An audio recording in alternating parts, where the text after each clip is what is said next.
سبحان الله العظيم وبحمده عدد خلقه ورضا نفسه وزنة عرشه ومداد كلماته. اللهم صل على محمد وعلى ال محمد كما صليت على ابراهيم وعلى ال ابراهيم وبارك على محمد وعلى ال محمد كما باركت على ابراهيم وعلى ال ابراهيم في العالمين انك حميد مجيد. اللهم اهدنا فيمن هديت وعافنا فيمن عافيت وتولنا فيمن توليت وبارك لنا فيما آتيت وقنا واصرف عنا شر ما قضيت برحمتك انك تقضي انك تهدي من تهديت. ربنا آتنا في الدنيا حسنة وفي الآخرة حسنة وقنا عذاب النار. ربنا آتنا في الدنيا حسنة وفي الآخرة حسنة وقنا عذاب النار. ربنا آتنا في الدنيا حسنة وفي الآخرة حسنة وقنا عذاب النار.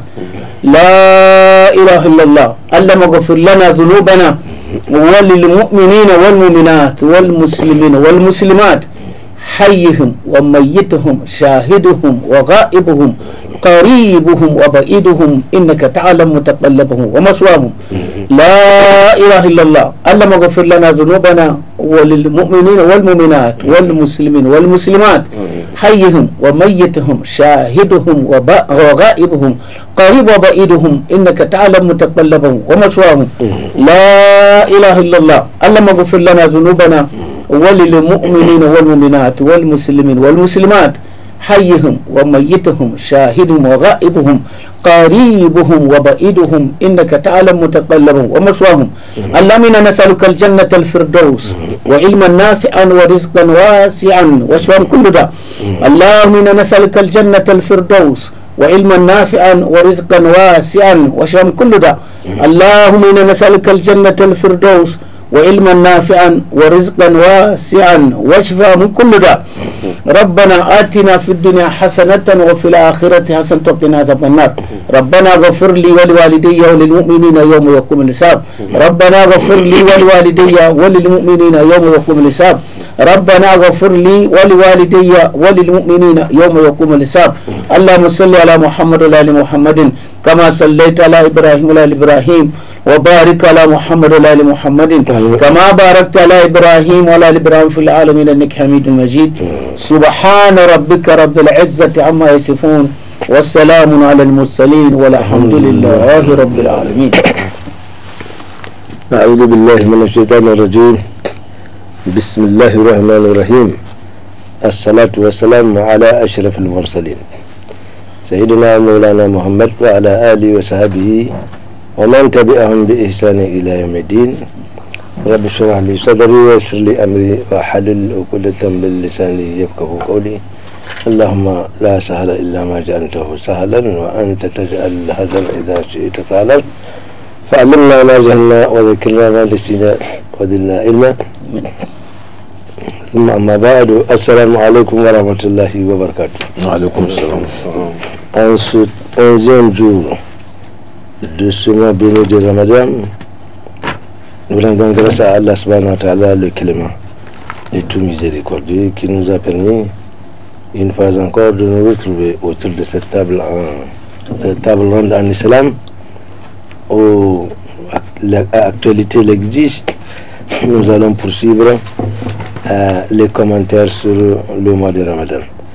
Comme je le disais tantôt, nous sommes au 11e jour, ce qui consacre la fin de la première décade et le début de la deuxième. Par la grâce d'Allah subhanahu wa ta'ala, nous nous retrouvons en début de cette deuxième décade. Nous n'oublierons pas nos frères et nos sœurs qui nous ont quittés au cours de cette décade.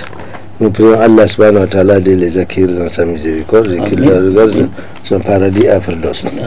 Alors, assalamu alaikum wa rahmatullahi wa barakatuh. Ainsi, voilà la première décade de ce mois passé. Il faut qu'on rappelle aussi que la semaine prochaine, il n'y aura pas de table ronde à cause de Moussabaka. Ah ben oui, c'est vrai, c'est important de le souligner. C'est peut-être la dernière Moussabaka dans ce mois de Ramadan, puisque la Moussabaka va commencer à partir de demain. Masha'Allah. Alors, il y a sûrement quelque chose à dire à propos du déroulement de cette première décade. On peut faire des constats, n'est-ce pas, à savoir que, alhamdulillah, le déroulement du Tarawih, qui est l'activité la plus visible, n'est-ce pas, cette activité s'est passée, alhamdulillah, dans de bonnes conditions. Les mosquées sont remplies. Gageons qu'elles continueront à se remplir dans les autres jours à venir, parce que comme dans un dicton de notre langue ici, on dit que c'est les 10 premiers jours de joie dans ce mois, mais quelqu'un a dit tous les autres jours également seront de joie, Inch'Allah. Donc, si on doit commenter cette première décade, qu'est-ce qu'on peut retenir? Quelqu'un qui voudrait prendre la parole. Bismillah ar-Rahman ar-Rahim. Alhamdulillah Rabbil Alamin. Wassalatu wassalamu ala Rasulullah. Khatim al-Anbiya wa Imam al-Mursalin. Vous savez, quoi qu'on dise, le mois de Ramadan a vraiment une spécificité. Une spécificité qu'il faut nécessairement décrire. Que ce soit en décade, que ce soit en rahma, que ce soit en maghfira, en tout cas, il a une spécificité et c'est pas nous les prêcheurs ou les prédicateurs qui le disent. C'est Allah et son prophète qui le disent vraiment les bonus qui se trouvent dans ce mois-là. Donc c'est pourquoi moi je dis que les fréquentations des mosquées sont d'ailleurs, je ne dirais pas exigées, mais recommandées par le prophète sallallahu alayhi wa sallam dans un hadith où il dit Man qama tarawiha iman wa ihtisaban ghafara Allahu ma taqaddama min zambi. Donc c'est lui qui respecte ce tarawih-là. C'est quelqu'un qui a la garantie que Allah va lui effacer ces choses. Et en même temps, un autre hadith toujours pour donner une sorte de motivation aux musulmans à fréquenter ces mosquées-là, à fréquenter ces prières de surrogatoires de tarawih. Il dit dans un autre hadith Man qama tarawiha iman wa ihtisaban fa ka'annama salla layla jami'an. Man qama ma'a al-imam hatta yansarif. Donc kutiba lahu sawab man صلى ليلة من قام الليلة تامة في السنة. Donc ولو هو نائم على فراشه. Donc ici à propos, vraiment je crois que beaucoup d'imams ont attiré l'attention de ceux qui prient derrière eux, parce que pas mal d'imams ont attiré l'attention qu'il faut attendre jusqu'à pour bénéficier de ces récompenses-là. De ces récompenses-là, il faut commencer avec l'imam et terminer avec l'imam. Vous savez, Ismaël, nous parlons de la première décade. En ce moment, l'organisme a tous ses tacts. Il a vraiment tous ses ingrédients. Il a la force. Donc, vraiment, les gens ont une certaine envie. Ça devrait être une certaine fougue d'aller à la mosquée. Donc, on n'a pas besoin, dans ces moments précis, de dire aux gens que nous, je vais faire c'est pour faire la liaison. C'est-à-dire, si les gens savent encore l'avantage qu'ils vont tirer à travers ces petits temps qu'ils vont donner à la preuve derrière l'imam jusqu'à la fin, s'ils savent encore, je crois que c'est eux qui vont dépasser l'imam à la mosquée ou rester après longtemps après la fin de la prière. Oui, parce que en fait c'est des moments où on dit que donc nous sommes avec les anges, avec tous ceux qui sont des saints pour transporter le message vers Allah subhanahu wa ta'ala. Donc tout ce qu'on fait est exaucé.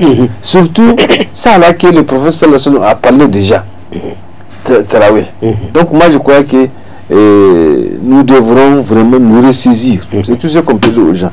Si dès la première décade où l'organisme a encore un peu d'énergie, on vide ou on fuit, excusez-moi les termes, donc les mosquées, je crois que c'est trop tôt. On perd beaucoup. C'est trop tôt et vraiment on commence trop tôt à perdre des avantages de Hasanat. C'est pourquoi donc Ismaël, la fréquentation de mosquées, ça devrait être de manière continuelle parce qu'on ne sait pas lesquels des moments et peut-être ma chance moi ou ta chance ou sa chance lui. Voilà pourquoi moi je dis qu'il faut que les gens s'encouragent eux-mêmes. Il faut que les gens sachent que ce moment-là c'est pas à rater. Voilà ce qu'il faut dire par rapport à la fréquentation de mosquées, surtout dans ces deux cadres du mois de Ramadan. أعوذ بالله السميع العليم من الشيطان الرجيم بسم الله الرحمن الرحيم والصلاة والسلام على سيدنا محمد وعلى آله وأصحابه أجمعين ومن تبعهم بإحسان إلى يوم الدين. Effectivement, le mois béni de Ramadan, c'est le mois de tous les biens. Mais le jeu en vaut la chandelle, il faut vraiment s'organiser parce qu'on a tout à gagner. Et relativement à la prière de Tarawih que vous avez évoquée, qui nous renvoie à la prière de nuit de Ramadan, vu les hadiths qu'il a évoqués, qui prie la nuit de Ramadan, et donc avec foi et dans l'intention de la récompense d'Allah, il aura ses péchés antérieurs pardonnés, et de même celui qui prie derrière l'imam. C'est le hadith cité en arabe, et celui qui prie jusqu'à la fin aura la même récompense, donc ses péchés pardonnés, les péchés antérieurs pardonnés. Donc disons que par rapport à la prière de Tarawih s'inscrit non seulement même pas dans le cadre du mois béni de Ramadan, la prière surrogatoire de façon générale, c'est quelque chose de complémentaire tout à fait. Le jour du jugement dernier, parce que quand la prière obligatoire sera vérifiée, si elle n'est pas, si ce n'est pas, s'il y a quelques manquements qui n'ont pas, le jour du jugement dernier, on complète par cette prière, et ça s'inscrit aussi de façon générale dans le cadre des activités du surrogatoire.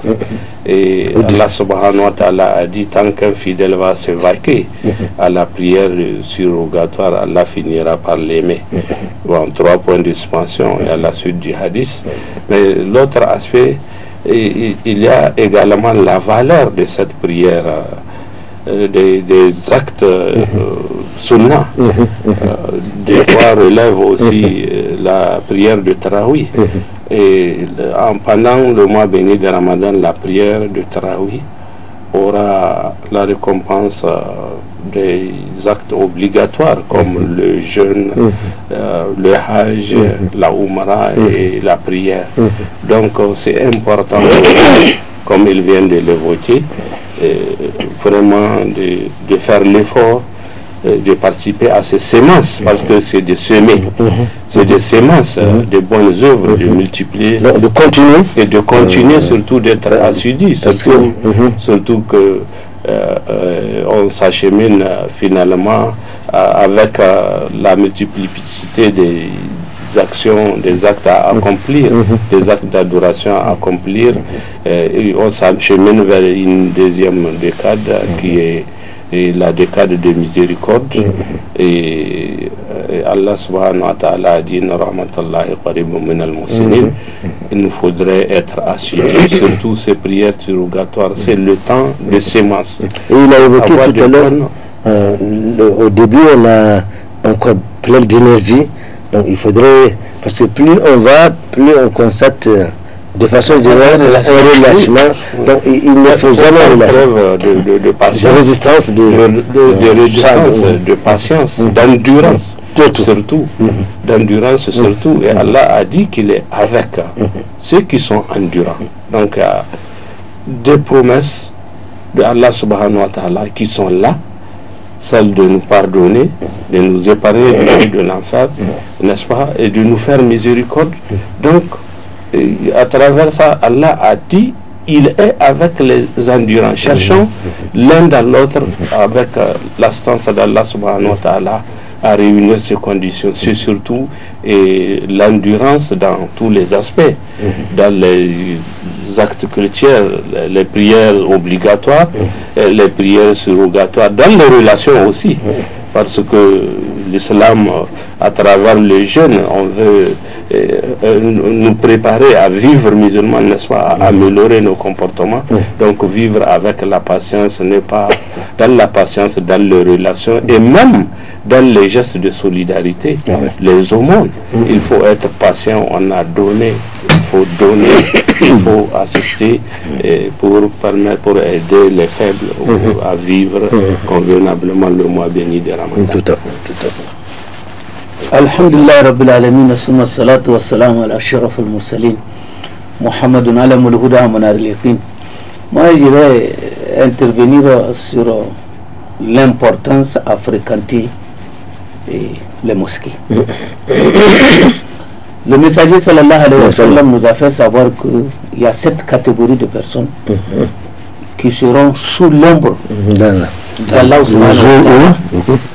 Le jour où il n'y a pas aucune ombre que celle-là, que l'ombre d'Allah subhanahu wa ta'ala. Et qu'il y a la canicule qui tombe sur les... Parmi cette catégorie de personnes, il y a quelqu'un qui est très lié à la mosquée, qui même chaque fois ses activités, il n'est jamais absent, soit pour aller prier, aller donner des conférences, aller écouter et vice versa.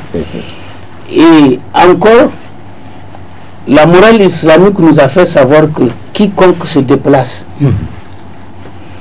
pour aller à la mosquée, pour aller à la mosquée, ne serait-ce que pour donner des leçons ou apprendre, il a la récompense de celui qui a fait Hajj et Umrah exaucé.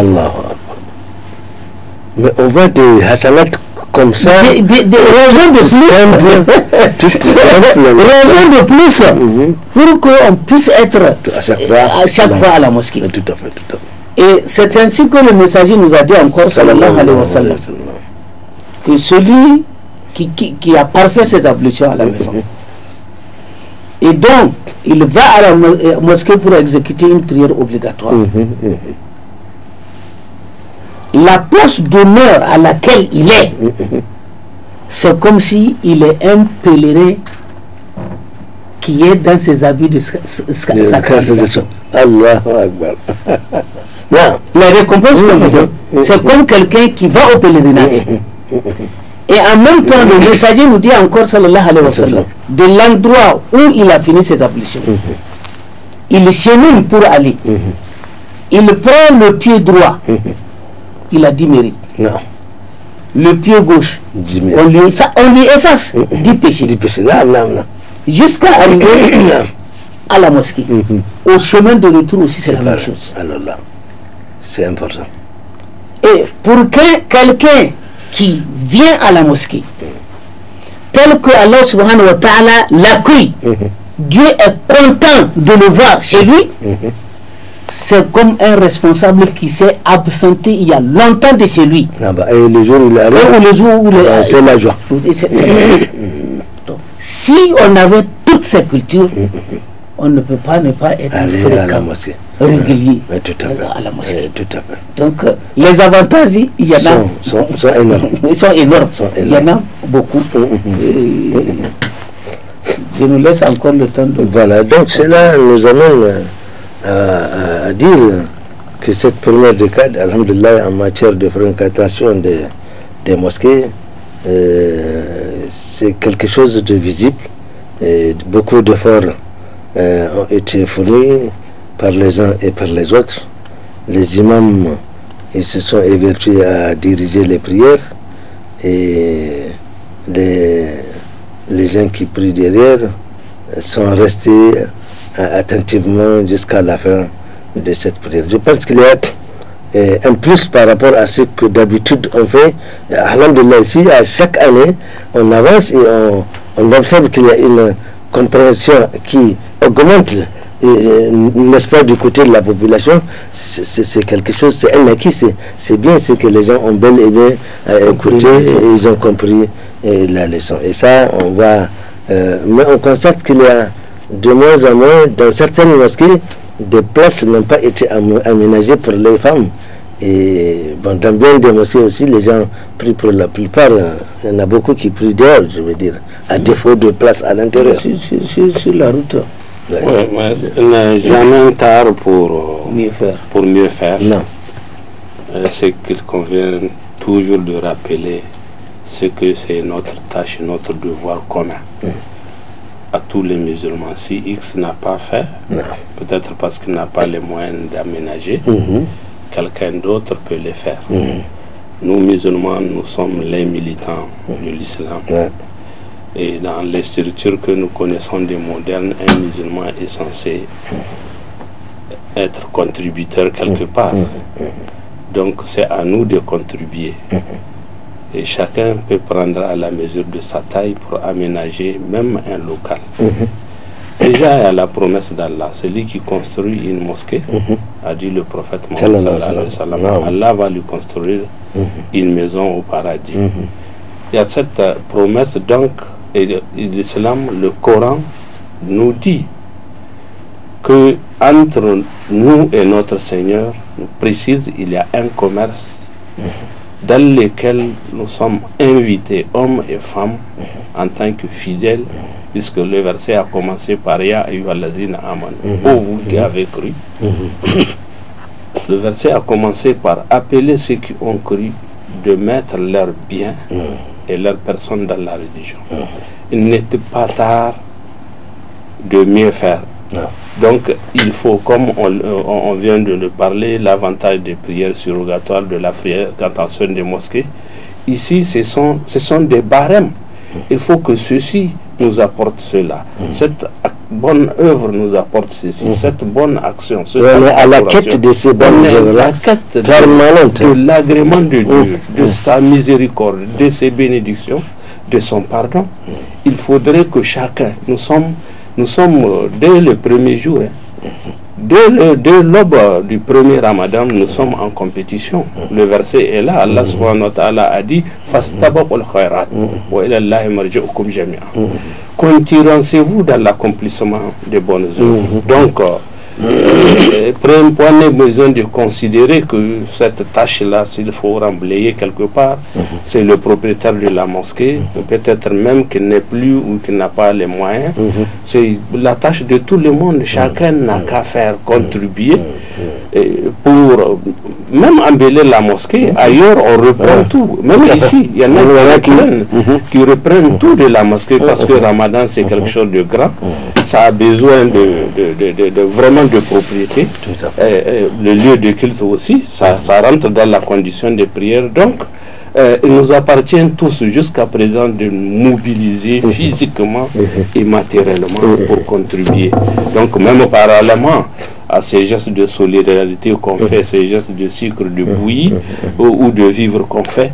Il faut qu'on continue, qu'on soit également dans ce domaine assidu.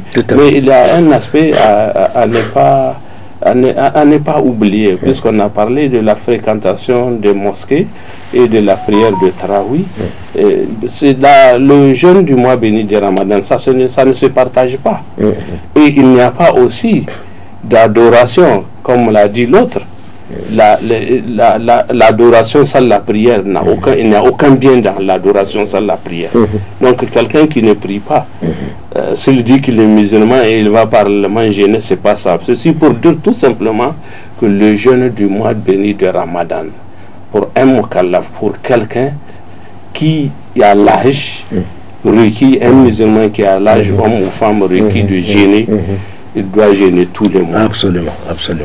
29 ou 30 jours selon en fonction de ce que Allah fera. Masha'Allah. Donc on ne partage pas, dire moi j'ai fait 10, non moi j'ai fait, toi tu as fait, moi j'ai fait jusqu'à 19 ou jusqu'à 27. Ça se jeûne pleinement, on jeûne tout le mois. Tout à fait. Frère Moustapha, moi je vais parler de la structuration des mosquées. Une mosquée, le prophète sallallahu alayhi wa sallam, dans beaucoup de hadiths, j'ai fait l'économie de beaucoup de hadiths dans lesquels il a décrit la structure de la mosquée. La structure de la mosquée, le plus souvent, Ismaël, il faut se dire les choses. Les gens construisent des mosquées sans respecter le nom. Une mosquée a 3 niveaux. Le premier niveau, l'imam et les hommes. N'est-ce pas? Le deuxième niveau, surtout on veut que les gens qui connaissent quelque chose, qui peuvent lire, qui peuvent diriger une prière en cas de problème chez l'imam, il peut tirer un et se retirer lui. Donc il y a une structure comme ça. Maintenant de l'autre côté, on met une grande masse de choses. Et la troisième partie, il y a une cellule éducative. Et c'est là-bas que les femmes entrent. C'est une cellule éducative de mosquée. Parce que tout à l'heure il l'a dit, il a même amené un hadith où le prophète sallallahu alayhi wa sallam a dit que quiconque va à la mosquée pour chercher un seul verset ou un seul mot, c'est comme si il a eu la récompense de Hajj et Umrah en même temps. Tu vois. Donc ici, c'est pour cette raison que les femmes ont pleuré un jour. Ils ont interpellé le prophète sallallahu alayhi wa sallam. Ils ont dit Ya Rasulullah, Ar-Rijal mashu bi aqwalika wa ilmika jami'an wa tarakuna hakaza. Oh l'envoyé d'Allah, les gens sont partis avec tes hadiths, avec tes leçons, avec ta science. Et nous, parce que nous sommes des femmes, nous sommes condamnés à rester à la maison. Le prophète sallallahu alayhi wa sallam s'est senti interpellé et il a dit regroupez-vous, vous les femmes, à un tel endroit, à tel temps, je vais venir vous donner aussi ce que j'ai donné aux hommes. Et dans un autre hadith, il a dit la tamna'anna ima Allah al-dukhul al-masjid. Donc il ne faut pas interdire aux femmes mariées qui ont l'âge, qui ont la qualité de rentrer, il ne faut pas les interdire d'aller à la mosquée. Ça, on s'adresse à tous les musulmans. Donc, il faut leur créer une place dans la mosquée. Donc, c'est fait une chose. La seule chose dans la structuration de la mosquée qu'on ne voulait pas, c'est qu'il ne faut pas prier. Le fait de prier dehors, c'est pas un problème. Mais il ne faut pas prier là où tu ne vois pas les murs de la mosquée. Même si tu entends l'imam, tu dis, oh, à partir de là, j'entends. Si tu ne vois pas les murs, je ne dis pas l'imam, si tu ne vois pas les murs de la mosquée, c'est là où les fidèles qui sont des voilà, où les fidèles, tu n'aperçois pas un. Au moins, ce qui va te guider que nous sommes dans le repos, où nous sommes dans ce jour. Là, c'est ça, c'est là où vraiment tu n'es pas dans la mosquée. Mais tant que tu vas voir un de cet aspect-là, tu es dans la mosquée. Donc, organisons-nous à respecter cette structuration, cette répartition de blocs de mosquées, et on va voir que tout va marcher convenablement. Des hommes empêchent à leur femme d'aller à la mosquée. Or, le prophète a dit, c'est leur droit, il faut le laisser. Si c'est la mosquée là, c'est toi-même qui devrais la prendre derrière toi. Tu entres devant, elle est là. elle connaît sa place. Parce que le prophète a réparti les places des choses. Mais dire que nous, les femmes, n'ont pas, il ne faut pas que quelqu'un la voie. Non. Bon, peut-être il se base sur la suite de ces hadiths qui dit wa salatuhunna fi buyutihinna afdal. Il y a un hadith comme ça. Je sais, mais ici, c'est-à-dire le premier verset, le prophète a dit n'empêchez pas vos épouses de se rendre à la mosquée, mais leur prière dans leur maison est meilleure. Donc vous voyez, c'est ça le prophète. On laisse, c'est-à-dire s'il a la possibilité, laissez les femmes d'aller, si toutes les conditions sont réunies. Mais si les conditions ne sont pas réunies, mais leur prière... Ismaël, il faut faire la lecture intellectuelle de ce que le prophète a dit. Tout à fait. Sallallahu alayhi wa sallam. Tout à l'heure, Abdel Fattah, je le répète, il a dit que on a dit tout celui qui va à la mosquée prier avec les choses là, voilà la récompense. Tu vas empêcher à ta femme Non, bien sûr. Les choses. Non. Le prophète a voulu donner la latitude. Si ton intention, j'arrive, on me donne le même sens. Tout à fait. Si ta conscience ne te permet pas pour des raisons et une autre, là, tu devrais prier pour elle aussi. Tout ce que tu vas demander, tu vas dire ça c'est pour ma femme. Ça c'est pour ma femme que j'ai empêché, il faut le prononcer. Parce que je suis homme. C'est accepté par Allah subhanahu wa ta'ala. Parce que c'est déjà c'est déjà dans le texte. C'est déjà acté. Donc, ici, j'arrive Ismaël, il faut qu'on s'entende bien. C'est toi qui as provoqué le fait. Tout à l'heure, la hadith, c'est-à-dire l'un n'empêche pas l'autre. Il faut contextualiser les choses. Voilà. Comme la prière, mais pour ce qui est de travail, là, l'obligation, on revient mais lorsque le prophète a dit, ijtama'na fi makanin kaza fi waqtin kaza wa kaza sa'atikum wa allimkum ma allamtum rijal. Lorsque le prophète a dit que regroupez-vous à un tel endroit, à un tel moment, je viendrai vous donner ce que j'ai donné aux hommes, parce que vous aussi vous avez droit. Mais cet endroit là c'est où? Je vous dis que la structuration des mosquées, il y a une cellule éducative pour les femmes qui n'ont pas la possibilité d'aller à l'école, à l'université. Bien sûr. Compte tenu de la pudeur islamique. Mais cette structure-là, c'est pour qu'ils vont là-bas pour se regrouper et ils viennent de la mosquée. Parce que lui, le prophète est toujours de la mosquée. Là, je sais que vous venez de dire il y a des choses importantes. Tout à fait. Mustapha vient d'exhorter. N'est-ce pas, les maris à laisser leurs femmes profiter de cet avantage. L'autre aspect maintenant, la sortie de la femme, la réglementation aussi, il faut la respecter. Moi, je pense qu'on a beaucoup à dire.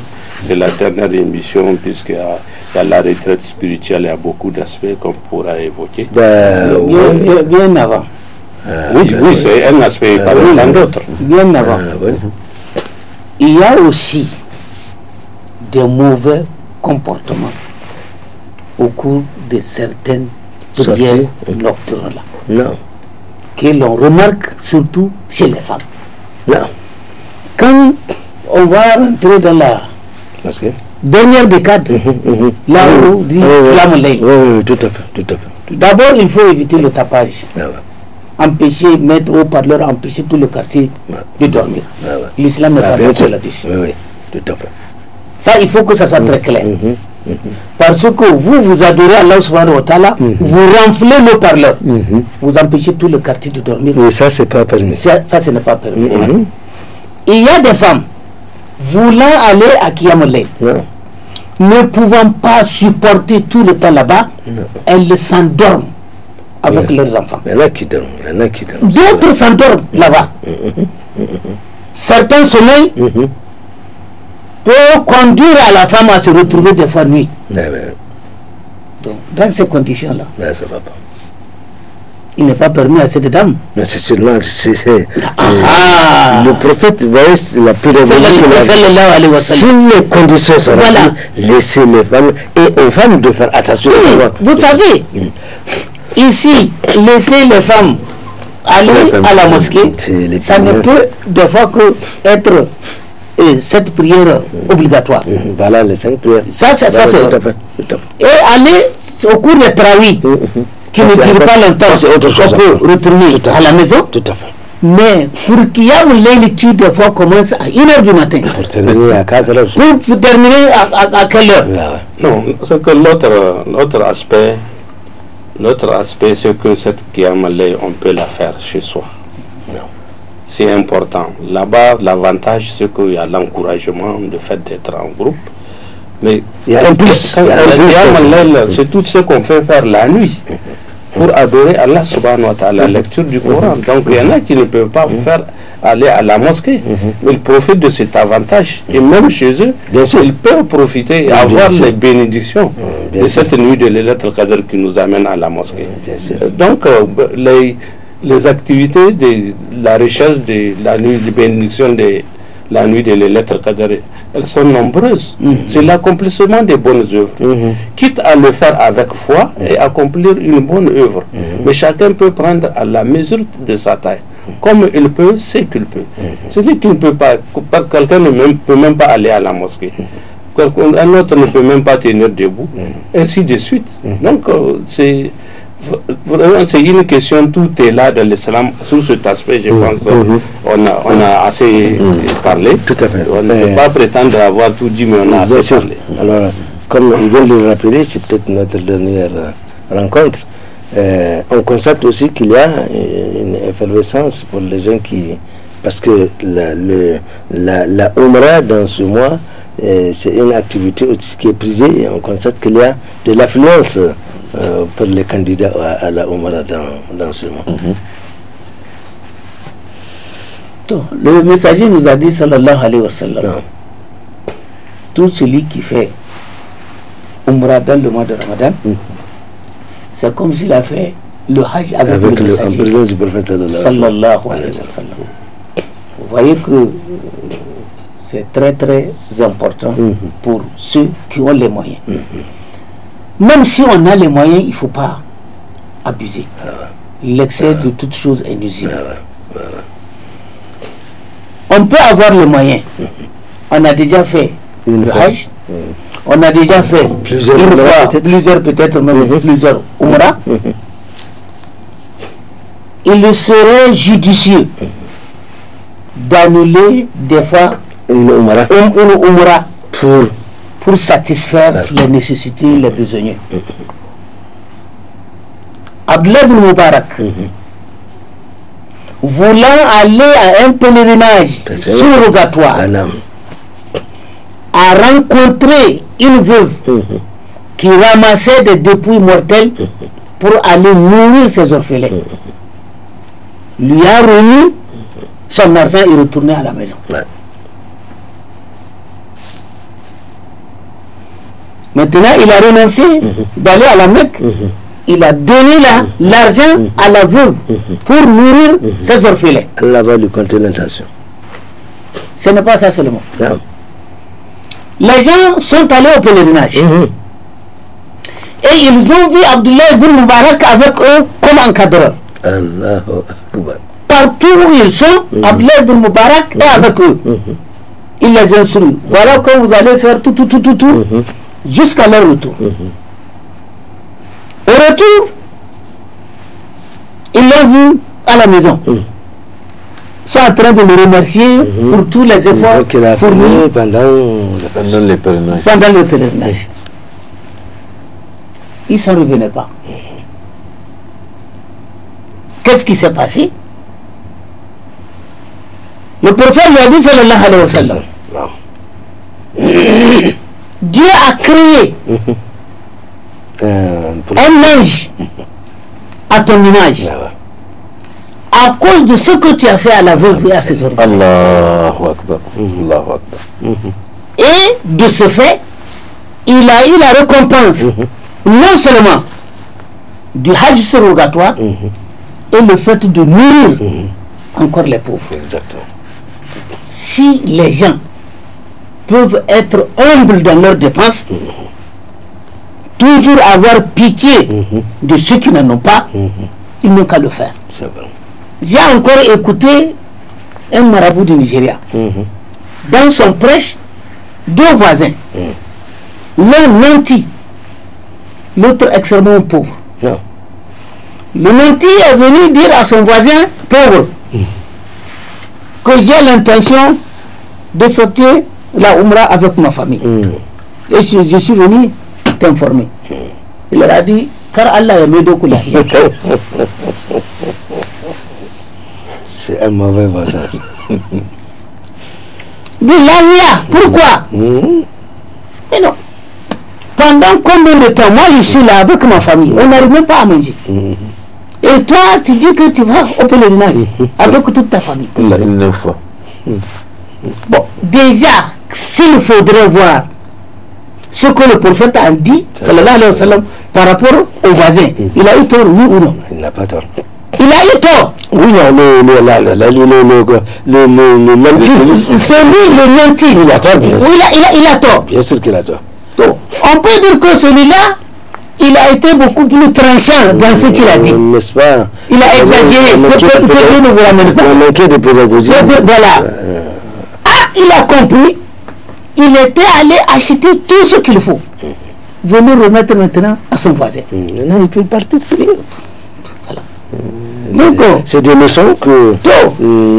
Des fois, qu'est-ce qui pousse les gens à vouloir aller coûte que coûte à la Umrah et négliger les parents? Il y a plusieurs raisons. Pour d'autres, c'est l'ostentation. C'est ça que chaque année, chaque année, il est parti. Alors que quand tu prends ton argent donné dans les coulisses, personne... En cachette. Oui, en cachette, ça. Personne ne peut entendre. La charité, l'aumône. L'aumône, ça atténue la colère d'Allah. Ça épargne du feu. Ça fait gagner le paradis. Ça soigne. N'est-ce pas? Ça prospère. Ça prospère les biens. Ça ainsi de suite. Donc tout ce qu'on cherche à gagner, on peut l'avoir dans l'aumône. Et d'autres, ils savent qu'en allant à la Umrah, jusqu'au retour, il peut ne pas acheter à manger. À cause de la solidarité là-bas. Tout à fait. Tout à fait. Et ils ont la chance encore d'avoir la zakat. Pour certains. Que les Arabes ils sortent leur zakat pendant le mois de Ramadan, sachant que nous, Noirs, la plupart des pauvres types, on prend, on remet. Mais quelque part, ce voisin là, riche quelque part, c'est-à-dire il a gardé le droit du pauvre là. Peut-être qu'il ne prélève même pas la zakat. Ou bien quand il le prélève, il ne lui donne pas. Dans une organisation, dans une société qui a une organisation islamique, on peut même le charger de s'occuper de lui. Oui, mais le prophète a dit il n'est pas croyant. Il n'est pas croyant, n'est-ce pas? Il n'est pas croyant, celui qui passe la nuit, le ventre gavé, laissant son voisin mourir de faim. Donc, dans le monde, on a tout à gagner. Ce n'est pas pour encourager la mendicité. Non. Il y a les volets, la mendicité, vous ciblez, il y a ce qu'on appelle les récipiendaires. N'est-ce pas? Il y a ceux qui méritent. Il y a les ayants droit de la charité, de l'aumône. C'est pas que l'islam interdit l'aumône. C'est pas à tout le monde, oui, c'est pas que l'islam interdit, c'est pas à tout le monde. Mais il y a les ayants droit. Ils sont de deux catégories. Il y en a qui peuvent demander, il y en a qui, malgré leur situation précaire, ils ne demandent pas. Donc, c'est eux qu'il faut prioriser. Ce sont ceux-là qu'il faut prioriser. Il a dit ça dans les versets qu'il a cités tout à l'heure, lorsqu'il parlait de Ya ayyuha allazina amanu hal adullukum ala tijaratin tunjiukum min azabin alim tu'minuna billahi wa rasulihi wa tunfiquna bi amwalikum wa anfusikum fi sabil wa tunfiquna fi sabilillah. Voilà. Donc ici, moi je crois que ça a des traits avec ce qu'Abdel Fattah a détaillé tout à l'heure. Dans la mesure où, oui, dans la mesure où faites de bonnes œuvres, c'est à plusieurs manières. Parce que quand, par exemple, le cas c'était Abdullah qu'il a soulevé. Abdullah ibn Mubarak. Ibn Mubarak qu'il a soulevé. Sa situation, par exemple, elle peut être interprétée d'une autre manière. Dans la mesure où lui, il a fait ça pensant qu'il va gagner d'autres choses, beaucoup plus encore. Et il l'a gagné parce que tout à l'heure, il a dit la suite de ces hadiths. Et le prophète, et les gens sont venus le féliciter, vraiment ce qu'il a fait, alors qu'il n'a jamais quitté sa maison. Tout à fait. Donc, c'est pour dire aux gens, ceux qui nous écoutent, c'est pour dire aux musulmans, c'est que l'œuvre islamique là, il n'y a pas de petites œuvres, il n'y a pas de grandes œuvres. Non, non. Et puis, il faut maîtriser les régimes aumôniers. L'aumône, Allah l'a fait avec des gens, il a dit Allah a dit, voilà, je vous impose, ou je décrète sadaqa, l'aumône, sur vous, mais voilà la destination. Ça, c'est connu. La mendicité là, la mendicité ou autre là. Tel qu'on la voit ici, c'est... La mendicité, elle n'est même pas évoquée dans le Coran. On n'a jamais parlé. C'est un seul endroit où Allah a dit c'est-à-dire Sa'il, mais il faut chercher à savoir Sa'il parce que Allah l'a décrit là-bas dans les sadaqat.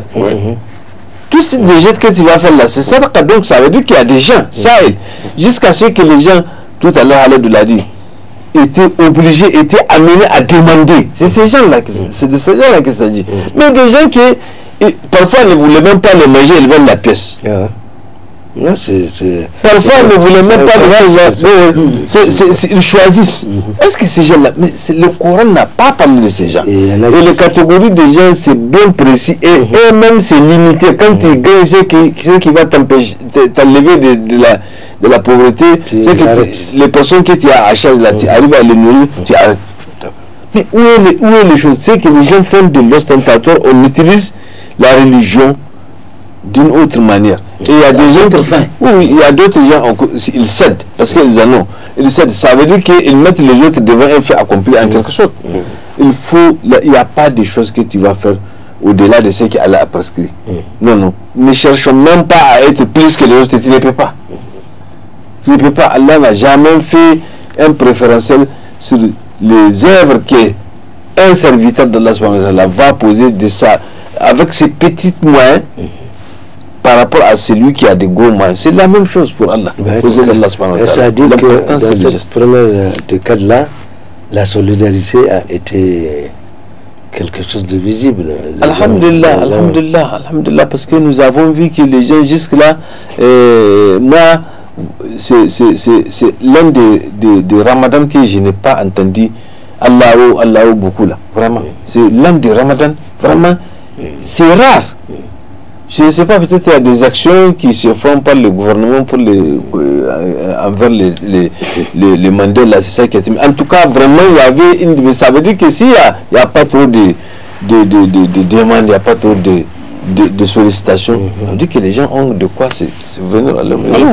Nous sommes en train de parler de l'aumône, sur l'aumône. Donc, n'oublions pas la zakat al-fitr. Tout à fait. Il faut tenir vraiment à la prélever. Tout à fait. Il faut tenir à la prélever. Bien sûr. C'est une compensatoire. Tout à fait.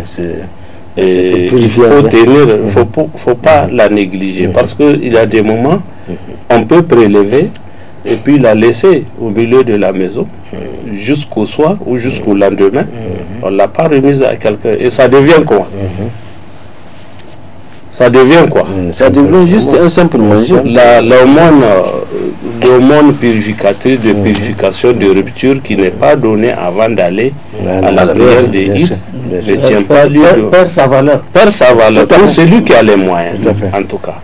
Et l'autre aspect aussi, c'est important pour ceux qui mangent plus que le 1000 de payer dans ce qu'ils mangent, même si c'est des pâtes alimentaires, il faut donner en fonction des pâtes alimentaires, du riz, etc.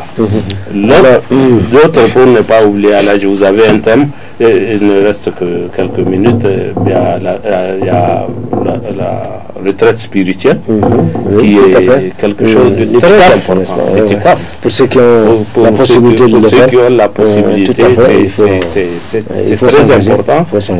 C'est un congé qu'on prend de la vie matérielle pour savoir que ça a donné exclusivement à l'adoration d'Allah subhanahu wa ta'ala, et dans les mosquées comme le prophète Mohammed sallallahu alayhi wa sallam le faisait, et il a dit c'est lui qui le fait, Allah va le faire lui faciliter la traversée du Strat, ce pont tranchant, plus tranchant qu'il ne l'a, et le faire parvenir par sa grâce dans le paradis. Donc c'est important pour un fidèle de prendre congé. Ça nous éloigne des préoccupations matérielles qu'on a toujours fait, peut-être depuis notre enfance, de faire de compter l'argent, de faire des affaires, des préoccupations matérielles parfois qui nous accablent, qui peuvent être même quelque part à un certain pourcentage près la cause de la tension ou de certaines crises. Donc loin de lutter à l'agréable adoration de Dieu et le fait de se soigner avec l'agrément d'Allah. Par la grâce d'Allah, on peut dire que cette première décade s'est passée, alhamdulillah, dans de bonnes conditions. On ne s'est pas trop plaint du coût des besoins. Est-ce que vous maîtrisez ce paramètre-là? Vous êtes promené en ville pour questionner les gens. Ça c'est un paramètre que vous maîtrisez. C'est pas facile. Si on n'a pas mené des enquêtes, on ne peut pas donner donc une réponse à ça. Dans le royaume dans lequel vous vivez, là d'accord. Oui, bien sûr. Et on ne peut pas généraliser. Bien sûr. Dans mon intervention, c'est pour toujours nous rappeler qu'il faut être bon avec ses voisins. Voilà un événement qui s'est aussi passé encore en Arabie Saoudite. Il y a un monsieur, 3 fois il rêve. Il voit le prophète sallallahu alayhi wa sallam qui l'instruit pour lui dire que d'aller dire à un tel là que c'est un habitant de paradis. Maintenant, il s'est déplacé pour aller dans là où le prophète sallallahu alayhi wa sallam l'a indiqué. Il a vu les gens du quartier avec des marabouts, des sages. Il dit que voilà, le prophète sallallahu alayhi wa sallam m'a instruit à venir te dire que tu es un habitant de paradis. On lui a demandé maintenant qu'est-ce qu'il fait pour mériter une telle... Pour mériter. Il dit que bon voilà, depuis que son voisin est décédé, il a partagé son salaire entre sa famille et la famille du défunt. Veuve avec les enfants. Son gain. Oui. Quand ce salaire ne suffit pas, il prend son véhicule encore pour faire taxi. Donc, tel qu'il gère sa maison, c'est ainsi qu'il gère la maison de son voisin. Donc, le paradis, ça se mérite. Voilà. Ça se justifie. Et on sait comment l'avoir. Mais c'est à chacun, pas maintenant, façon de voilà. Ainsi, on est à cette table de ronde. Nous souhaitons qu'Allah nous donne la force de continuer pour traverser les 2 prochaines décades dans les meilleures conditions. En quelques secondes, la Qiyam al-Layl et la retraite spirituelle commencent dans la même soirée. Comment? J'ai pas compris. Qiyam al-Layl, la recherche des bénédictions de la nuit de Laylat al-Qadr. Et la retraite spirituelle commence dans la même soirée. Oui, mais c'était la dernière. Voilà la dernière décade de façon générale. Le début de la dernière. Tout à fait. Moustapha, tu nous closes cette table. اللهم انفعنا بالرمضان اللهم انفعنا بالرمضان اللهم اقبل ديننا ودنيانا لا اله الا انت اللهم صل على ديننا ودنيانا لا اله الا انت ندعوك باسمائك والحسنى كما امرتنا واستجبنا كما وعدتنا يا من له العزه والجلال يا رب العالمين يا من له الاسماء الحسنى ندعوك بها لا اله الا انت لا اله الا انت اللهم اغفر لنا ذنوبنا اللهم أدخلنا في الجنة مع الأبرار لا إله إلا أنت لا إله إلا أنت اللهم أقبل عبادتنا يا رب اللهم أقبل صيامنا لا إله إلا أنت لا إله إلا أنت إن الله ملائكته يصلون ويا الذين آمنوا صلوا عليه وسلموا تسليما اللهم صل على محمد وعلى آل محمد كما صليت على إبراهيم وعلى آل إبراهيم في العالمين إنك حميد مجيد سبحان ربك رب العزة عما يصفون وسلام على المرسلين والحمد لله رب العالمين. Assalamu alaikum wa rahmatullahi wa barakatuh. L'élément pourrait bien être rediffusé si les conditions le permettent le jeudi à partir de 17h30 en raison de l'organisation de Messabaga. Salam alaikum et bonne rupture. Alaikum salam. Alaikum salam.